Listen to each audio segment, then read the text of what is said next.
오늘 하나님의 말씀을 보겠습니다. 하나님께서 우리를 사랑하셔서 주시는 은혜의 말씀인 줄로 확신하고 다윗이 고백했던 믿음의 고백이 되기 바랍니다. 사무엘하 22장 47절부터 51절, 좀 오늘은 짧은 말씀입니다.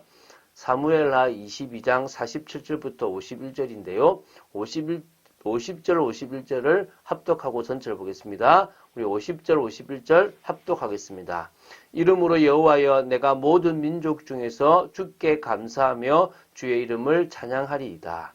여호와께서 그의 왕에게 큰 구원을 주시며 기름 부음 받은 자에게 인자를 베푸시며 영원하도록 다윗과 그 후손에게로다 하였더라. 아멘. 자, 우리가 사무엘하 22장 1절부터 51절 세 문단을 보고 있습니다. 시편 18편의 내용이라고 제가 말씀드렸죠. 한마디로 모든 대적의 손에서 구원하신 하나님의 은혜와 하나님의 섭리의 손길에 대해서 감사 찬양을 드리는 이 다윗의 구원의 감사 찬양이라고 하시면 됩니다. 그 중에서 오늘은 47절부터 51절을 봅니다. 구원의 하나님께 대한 다윗의 감사 노래 후반부라고 보시면 되고요. 다윗은 여호와께서 자신의 구원자 되심을 거듭 강조하고 있고요. 뿐만 아니라 주의 이름을 찬양할 것과 구원의 은총이 자신의 후손에게도 미칠 것을 확신했습니다. 그래서 그걸로 노래를 마무리하고 있습니다. 자, 구체적으로 한번 보도록 하겠습니다. 47절부터 49절을 먼저 보면요. 특히 47절의 내용은 다윗은 자기의 구원과 자신에게는 승리가 살아계신 하나님의 은혜임을 알고요. 하나님을 높인다고 얘기합니다. 여러분들의 그 구원과 승리와 인생의 행복은 하나님의 은혜로 비롯됐다는 사실을 잊으면 안 되겠죠. 그죠? 또, 그리고 살아계신 그 하나님은 다윗의 적들을 처벌, 즉 다시 보복하시고요. 민족들이 다윗에게 복종하게 하시고요. 강포한 자에게서 건지내셔서 다윗을 높이시기 때문이라는 이유를 합니다. 여러분이 찬양하는 이유가 무엇 때문입니까? 주님이 여러분의 삶 속에 역사하시기 때문 아닙니까? 그렇죠? 그걸 이 48절, 49절에 설명하고 있습니다. 50절, 51절의 내용은요. 다윗이 이러한 의지를 표현할 수 있는 것 자체가요. 그가 하나님의 섭리로 주위 민족들의 머리가 되었기 때문이라고 설명하고 있는 겁니다. 그리고 하나님은 이스라엘의 하나님이신 동시에 모든 민족까지도 다스리시는 참 하나님이십니다. 전 우주 만물의 주관자이십니다. 따라서 결국 모든 민족도 하나님을 찬양하는 자리로 나아가야 합니다. 다윗은 이들의 앞장서서 먼저 모든 민족 중에서 주께 감사하고 있고 주의 이름을 찬양하는 일에 모범을 보이고 있습니다. 다시 말하면요. 이스라엘과 다른 거예요. 이스라엘은 우리만 찬양하고 너희들은 찬양하면 안 되라는 잘못된 선민의식에 빠져 있고요. 다윗은 우리를 들어서 모든 민족을 믿게 하시는 하나님의 역사를 본 겁니다. 지금도 크리스찬들만 뭉쳐서는 안 되고요. 왜 우리를 먼저 믿게 하고 왜 우리를 먼저 구원하셨는지에 대한 이유를 안다면 우리를 통하여 지금도 불신자를 찾고 저 불신자에게 하나님의 사랑을 전하기를 원하시는 주님의 마음을 알게 될 줄로 믿습니다. 그런 여러분 되시기 바랍니다. 그래서요. 51절에서 다윗이 하나님께서 자기의 대적들을 자기 손에 모두 붙이시고 승리를 주신 것을 노래하는 이 시 전체의 결론을 지금 말하고 있습니다. 그래서 다윗은 모든 승리의 감격과 또 영광을 자기에게 두지 않고 하나님께 두고 있는 겁니다. 믿습니까? 우리의 모든 것들은 하나님께로부터 왔습니다. 그 택하신 은혜와 인자하심이 영원히 지속될 것을 소망하는 노래를 지금 올려드리면서 이 시를 마무리 짓고 있는 것입니다. 자, 그런데요. 특별히 이 시는요. 이 찬양의 노래는 영적으로 볼 때 다윗 개인에게만 해당되는 내용이 아닙니다. 후일에 하나님의 기름 부으심을 받은 자로서 다윗의 왕권을 영원히 견고하게 하실 우리 주 예수 그리스도에 대한 노래이기도 합니다. 할렐루야. 메시아에 대한 노래라고 보시면 된다는 것입니다.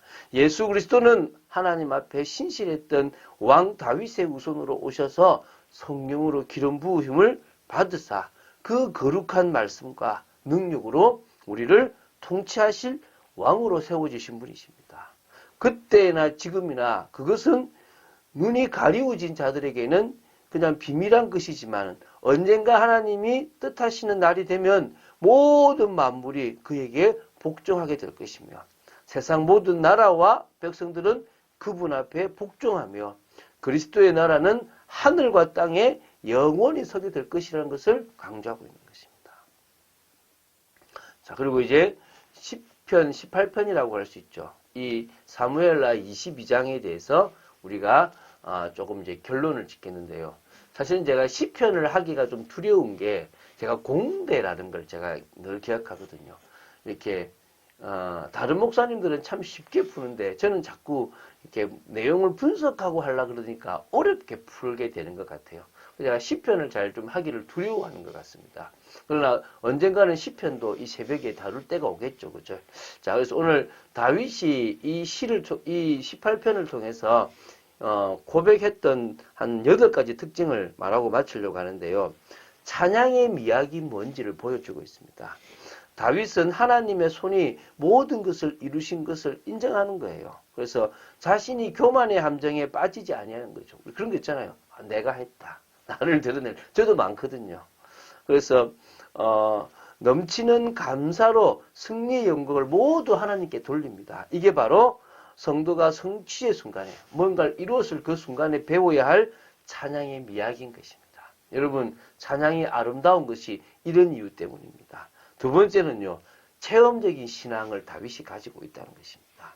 하나님에 대한 많은 표현들은 그가 경험하여 알게 된 하나님에 대한 지식을 반영합니다. 방패다, 요새다, 등불이다, 이런 말씀은요, 그 위기의 순간에 그가 그렇게 고백했다는 것입니다.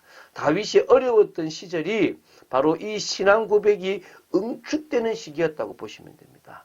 하나님은 개념이 아니라 뭘 원하십니까? 순종을 원하십니다. 고난의 때는 순종을 통하여 하나님을 깊이 알아가는 기회입니다. 그래서 이 체험신앙이 그때 되어지는 것입니다. 여러분, 지금 어려운 가운데 있습니까? 이해 안 됩니까? 순종해 보시기 바랍니다. 셋째, 하나님의 인도 속에 있다는 것을 고백합니다.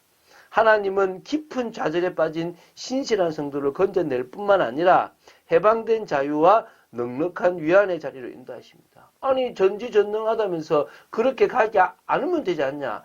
아닙니다. 그렇게 가지 않으면 하나님의 신실하심, 하나님의 능력을 알지 못하고 하나님과 깊은 교제가 되어지지 않습니다. 우리가 다음 주에 보게 될 모세가 그 내용입니다. 뛰어난 모세를 하나님이 쓰시지 않습니다. 능력 없는 사람만 쓰신다는 말이 아닙니다. 그 능력이 하나님께로부터 온다는 사실을 모르고 하나님의 인도받는 비밀을 모르면 하나님은 쓰실 이유가 없다는 것입니다. 자, 그리고 네 번째입니다. 성도의 시선이 중요합니다. 성도의 시선요. 성도의 시선은 기도와 믿음을 통하여 항상 하나님과 그의 선하심에 딱 고정되어 있어야 됩니다. 다윗은 난간 가운데서 좌절을 겪는 성도에게 하나님의 임재와 간섭, 하나님의 선하심과 위대하심, 그리고 하나님의 영광을 끊임없이 바라보라고 요청하고 있습니다. 여러분, 환경과 현실을 보지 말고 하나님을 바라보시기 바랍니다. 눈을 들어 산을 보니 눈을 들어 주를 바라본다. 그게 우리의 시선입니다. 다섯 번째요. 정체성에 대한 분명한 확신을 가지라고 얘기하고 있습니다. 성도는요, 자기가 처한 환경, 다른 사람의 생각이나 자신의 모습에서가 아니라 하나님과의 근원적인 관계에서 자신의 정체성을 확인해야 됩니다. 하나님의 변치 않은 언약, 그리고 언약을 성취시키시는 추적할 수 없고 설명할 수도 없는 하나님의 사랑이 성도의 정체성을 자라게 한다는 것이 우리 이 신학의 뿌리입니다. 오늘 믿으시기 바랍니다. 여섯 번째요. 경건과 은혜의 삶을 그 은혜의 삶을 하나님은 인정하십니다. 이게 무슨 말이냐? 하나님이 우리에게 은혜를 주신 것은 더 이상 원칙 없이 편의주의적이고 또 육신적이고 쾌락적인 삶을 살아가지 않고 변치 않은 하나님의 진리, 곧 하나님의 원칙에 따라 살게 하려는 것입니다. 이게 구별된 삶, 경건. 이게 바로 하나님의 은혜를 따라 살아가는 삶이라는 것입니다. 다윗이 그 삶을 살려고 했다는 것입니다. 7번째, 하나님의 전신갑주를 입으라고 얘기합니다. 하나님은 그의 백성을 힘으로 무장시키고 승리의 방패를 주시며 살아계셔서 온 세상을 통치하시기에 하나님의 능력에 대한 말씀으로 뭐라고요? 무장하라. 8번째입니다. 종말론적 소망을 가지고 있어라는 것입니다. 성도는요, 나의 신실함이 아니라 기름 부음을 받은 자에 대한 여호와의 신실하심이 구속사의 진행과 완전한 동의임을 잊지 말고 어떤 경우에도 낙심하지 말고 소망을 놓지 말아야 한다는 것입니다. 여러분, 우리가 어려울수록 소망을 바라보고 살아가야 될 줄 믿습니다. 자, 이제는 이제 토요일은 우리가 금요 기도회 때문에 새벽 기도를 이제 하지 않게 됐지 않습니까? 지금까지는 토요일까지 하루 6편을 했는데 이제는 금요일까지 5편으로 하고 토요일은 금요 기도회에 집중하고 토요일은 좀 개인적인 시간을 가지도록 하는데요. 자, 그럼 한 주간 동안 우리가 모세에 대한 이야기를 했습니다. 모세를 예정하시고 부르시고 준비시키신 분은 하나님이십니다. 근데 그 모세가 그런 준비 속에 있는 게 중요한 게 아니라 하나님을 더 깊이 알아야만 하나님이 원하시는 사람이 되어지는 겁니다. 준비 중에 가장 큰 준비는 주님과의 깊은 관계 교제라는 것입니다. 그걸 놓쳐버리면 끝나는 것입니다. 그걸 저는 이번 준비를 통해서 이번 메시지를 나누면서 또 다음 주 메시지를 준비하면서 생각하게 된 것입니다. 내일 하루 여러분들이 그런 주님의 은혜를 강단 메시지를 묵상하시면서 한번 정리해 보시고 그 다음날 주일에 있을 은혜를 생각해 보는 여러분 되시기 바랍니다. 그럴 때요 우리는요 주님이 주신 힘으로 승리할 줄로 믿습니다. 그런 축복 누린 여러분 되시기를 주 예수 그리스도 이름으로 축원드립니다. 주는 그리스도시요 살아계신 하나님의 아들이심을 고백합니다.